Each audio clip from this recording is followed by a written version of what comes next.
Lalabas tayo today at kahit malapit lang ang tindahan ay naisipan ko mag-tran-by. Isa itong uri ng train for public transportation. Mura lang naman ang pamasahe, saka may unlimited card ako for 1 month. So, okay lang na mag-tran-by kahit na ang lapit-lapit lang naman. Mabilis lang to, mga 2 minutes nandun na ako. Mas mabilis kaysa maglakad ako, diba? Napakaganda talaga ng public transportation dito. Mabilis na, mura pa. Pupunta ako ngayon sa isang maliit na tindahan ng gulay at karne kasi meron silang tindang native na manok at pato doon. Parang ang sarap kasi ng tinola. May mga karne rin sila na mas mura nga dito kumpara dun sa malaking supermarket.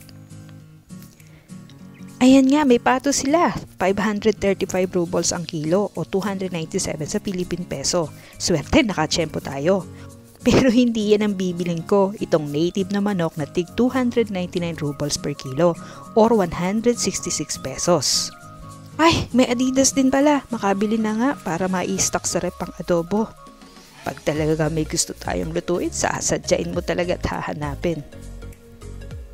At dahil tanghali na nga at matagal lutuin ng native na manok, wala naman akong pressure cooker. So ang tagal kong palalambutin yan pero okay lang, libre naman ang gas dito. So panghapunan na lang yun.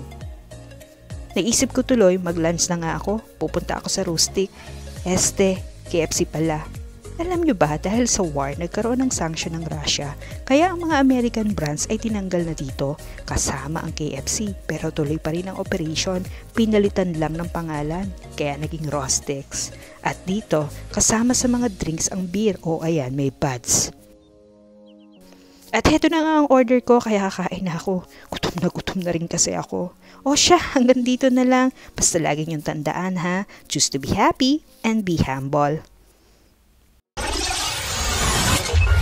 Inday, Uday.